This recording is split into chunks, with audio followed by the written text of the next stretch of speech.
Hi friends, कैसे हैं आप लोग। आप सभी ने टीसीएस के 18,000 करोड़ रुपए के बायबैक के बारे में सुना ही होगा। तो आज हम बायबैक से रिलेटेड कुछ बातें डिस्कस करेंगे कि बायबैक होता क्या है, कंपनीज बायबैक क्यों करती हैं और क्या हमें टीसीएस के इस बायबैक के अंदर पार्टिसिपेट करना चाहिए और अगर पार्टिसिपेट करना है तो कैसे करना है। देखिए फ्रेंड्स, जब कंपनी को फंड्स की रिक्वायरमेंट होती है तो कंपनी अपने शेयर्स जो है वो पब्लिक में इशू करती है और फंड्स रेज करती है। उस प्रोसेस को बोलते हैं इनिशियल पब्लिक ऑफर।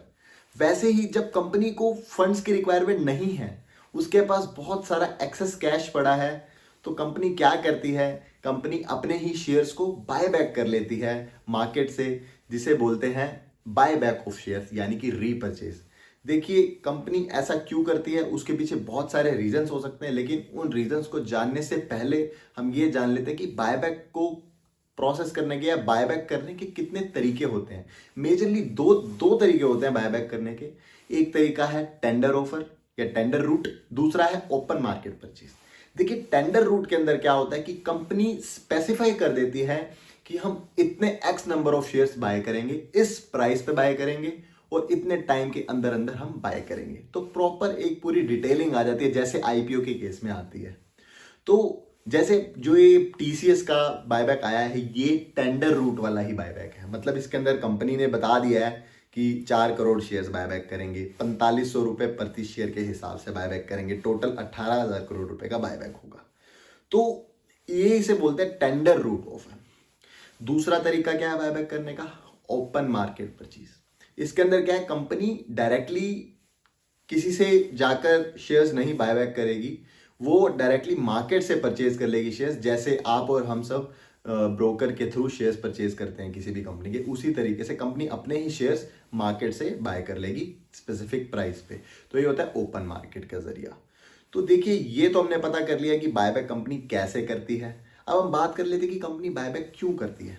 देखिए, कंपनी बायबैक तभी करेगी जब उसके पास बहुत ज़्यादा एक्स्ट्रा कैश पड़ा है जिसकी उसे रिक्वायरमेंट नहीं है। और जो ये आईटी कंपनीज है जैसे कि टीसीएस, विप्रो, इन्फोसिस और ऐसी बड़ी जो इनको कैश काउस भी बोलते हैं, वो इसीलिए कि भी इनके पास आइडल कैश पड़ा है और इनकी जो मेजर जो मेन कैपिटल है वो है ह्यूमन कैपिटल यानी कि एम्प्लॉयज़।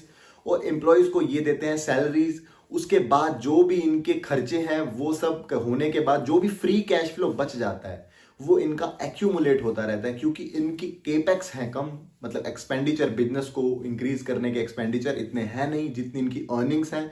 तो इनकी जो अर्निंग्स हैं, जो इनके कैश फ्लोज हैं, वो एक्यूमुलेट होते रहते हैं साल दर साल। तो उससे होता क्या है कि इनके पास भारी भरकम कैश जो है बैलेंस शीट में इकट्ठा हो जाता है। तो ये इनका जो बोर्ड है, जो इनकी मैनेजमेंट है, वो ये सोचती है कि क्यों ना इस एक्सेस कैश को रिटर्न कर दिया जाए अपने शेयर होल्डर्स को। तो शेयर होल्डर्स को कैश रिटर्न करने के दो ही तरीके हैं, या तो डिविडेंड दे दो या शेयर्स बायबैक कर लो। तो ये जो तरीका है शेयर्स बायबैक वाला, ये आईटी कंपनीज का बहुत ही फेवरेट तरीका है। इसके अंदर कंपनीज अपने ही शेयर होल्डर से शेयर्स बाय कर लेगी, जो भी प्राइस है वो बता दिया, स्पेसिफाई कर दिया है उस प्राइस पे। तो ये तो एक कारण है कि एक्सेस कैश है और ज़्यादा कोई एक्सपेंडिचर कंपनी को करना नहीं है बिजनेस को आगे बढ़ाने के लिए, क्योंकि उसके जनरल जो बिजनेस हैं वो चलते ही जा रहे हैं, ऑपरेशनल एक्टिविटीज हो रही हैं। तो उस केस में, या फिर कभी कभी क्या होता है कि प्रमोटर को इस बात का डर होता है, या फिर जो कंट्रोलिंग स्टेक होल्डर है कंपनी के अंदर, उसको इस बात का डर होता है कि कहीं मार्केट के अंदर कोई तीसरा बंदा आकर या तीसरी कोई पार्टी आकर इतने शेयर्स ना खरीद ले कि वो कंट्रोल जो है उसके पास चला जाए। देखिए, टीसीएस के केस में ऐसा नहीं है, क्योंकि ऑलमोस्ट 70 to 75% जो स्टेक है वो कंपनी के प्रमोटर्स के पास है, जो टाटा ग्रुप है, टाटा सन्स है उनके पास। बट जनरली ये भी एक कारण हो सकता है बायबैक करने का, क्योंकि देखिए, जब कंपनी अपने शेयर्स बायबैक कर लेगी तो जो मार्केट में अवेलेबल शेयर्स हैं वो रिड्यूस हो जाएंगे। रिड्यूस होने की वजह से जो और कोई पार्टी है वो उतने शेयर्स एक्वायर ही नहीं कर पाएगा मार्केट से कि वो उस कंपनी में कंट्रोलिंग स्टेक इकट्ठा कर पाए। एक रीजन ये भी हो सकता है कि कंपनी को अपनी फाइनेंशियल रेशियोज को इंप्रूव करना है। जैसे कि एक फाइनेंशियल रेशियो की बात करूं तो अर्निंग पर शेयर, वो कैसे निकलता है, टोटल जो भी अर्निंग्स हैं divided by the number of shares, weighted average number of shares outstanding, मतलब जितने भी शेयर्स कंपनी के इशूड हैं उससे डिवाइड कर दें।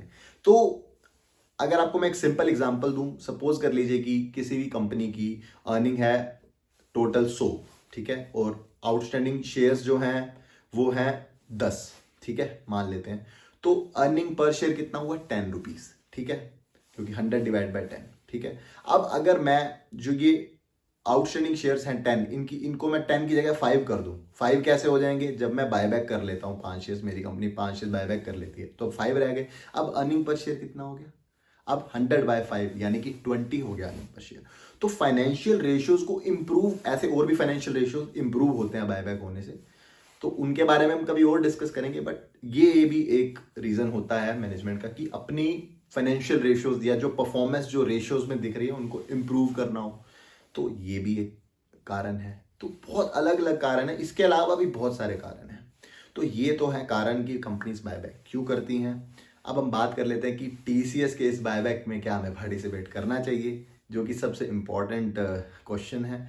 तो देखिए, मैं आपको पहले बता देता हूँ कि जो भी मैं बात करूँगा ये जस्ट मेरी एक रिसर्च है, मेरी खुद की स्टडी है। इसको आप अपने लिए रिकमेंडेशन ना माने, अपने ही रिस्क पर आप ये पार्टिसिपेशन करें। तो देखिए, मेरा तो ये मानना है कि रिटेल इन्वेस्टर्स, यानी कि जिन्होंने भी 2 लाख या 2 लाख रुपए से कम निवेश कर रखा है किसी भी एक पर्टिकुलर स्टॉक में, वो रिटेल इन्वेस्टर है और रिटेल इन्वेस्टर को इस बायबैक के अंदर पार्टिसिपेट करना चाहिए। उसका रीज़न ये है कि देखिए, कंपनी जो है वो 4,500 रुपये प्रति शेयर के हिसाब से बायबैक लेकर आई है और अच्छा खासा बायबैक कर रही है, 4 करोड़ शेयर, और टोटल अमाउंट बनता है 18,000 करोड़ का। पिछला जो बायबैक था टीसीएस का वो 16,000 करोड़ रुपए का था, तो उससे भी बड़ा बायबैक है ये साइज के हिसाब से।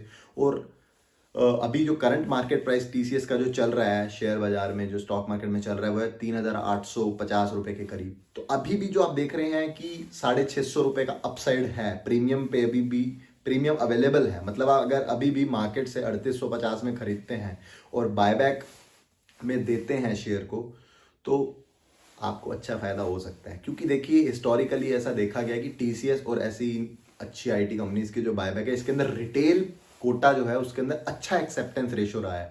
एक्सेप्टेंस रेशियो क्या है, अब देखिए वही बात कि ऐसे तो फिर हर कोई सारे शेयर्स मार्केट से अभी खरीद के कंपनी को दे देगा 4500 में, फायदा हो जाएगा। तो देखिए, कंपनी सारे शेयर्स बायबैक नहीं कर रही है, मैंने आपको फिर से बताया, जस्ट 1.08% टोटल इक्विटी का वो बायबैक कर रही है। तो अब सभी के शेयर्स तो बायबैक होंगे नहीं। तो जो हिस्टोरिकली जो एवरेज रही है वो ये रही है कि कंपनी जो है रिटेल कोटा के 70% शेयर्स जो हैं उनको एक्सेप्ट कर लेती है। मतलब मान लें कि अगर किसी के पास 40 शेयर्स हैं, उसने 40 शेयर्स टेंडर किए, मतलब कंपनी को दिए, तो उसमें से 28 शेयर्स कंपनी बायबैक कर लेगी, तो 12 शेयर से रिटर्न आएंगे वापस शेयर होल्डर के, ठीक है। तो अब ये 70% का क्या है माजरा, देखिए, रिटेल इन्वेस्टर्स के लिए ये कंपनी ज़्यादातर बायबैक करती हैं। और रिटेल इन्वेस्टर्स जो हैं वो कौन माने जाएंगे, मैंने आपको पहले बता दिया था कि 2 लाख रुपए से कम जिनका भी एक स्टॉक के अंदर इन्वेस्टमेंट है वो रिटेल इन्वेस्टर माने जाएंगे। तो इसके अंदर कितना बनेगा कैलकुलेशन, 4500 जिस प्राइस पे कंपनी बायबैक कर रही है इनटू 44 शेयर्स। तो अगर आप 44 को 4500 से मल्टीप्लाई करोगे तो 1,98,000 रुपए आएंगे। तो मतलब अगर आप 44 शेयर्स या इससे कम अपने डीमैट में होल्ड करके रखते हैं टीसीएस के, तो आप रिटेल इन्वेस्टर माने जाएंगे।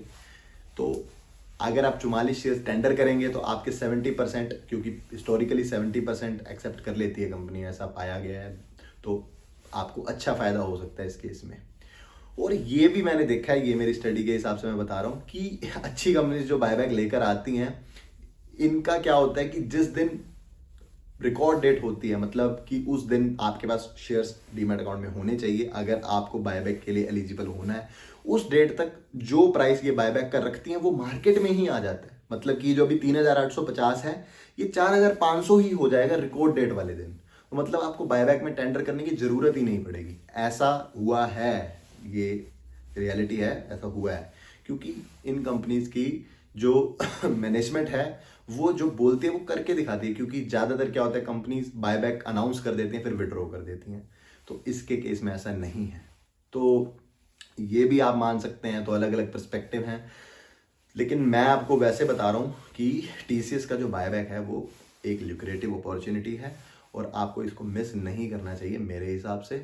अब हम बात कर लेते हैं कि टेंडर शेयर्स को करना कैसे है। तो देखिए, जो पुराना तरीका है वो तो यही है कि भी आपके पास एक फॉर्म आएगा, उसके अंदर बायबैक वाला फॉर्म आएगा, उसके अंदर आप नंबर ऑफ शेयर्स जो हैं वो मेंशन कर दोगे, इतने मेरे को टेंडर करने हैं, और साइन करके ब्रोकर को दे दोगे। लेकिन अब जो यंग एज ब्रोकर्स हैं उनके वहाँ पे ऐसा तरीका नहीं है। आपको जस्ट उनकी वेबसाइट पे विजिट करके कॉर्पोरेट एक्शंस में जाकर कंपनी, जो भी कंपनीज करंटली बायबैक मतलब बायबैक के अंदर ऑफर कर रही हैं आपको बायबैक, तो उस कंपनी का नाम आ जाएगा। वहाँ पे आप शेयर्स अपने टेंडर कर सकते हैं उस पर्टिकुलर कंपनी का। अब टीसीएस की बात करें तो अभी टीसीएस का जो विंडो है वो ओपन नहीं हुआ है बायबैक का।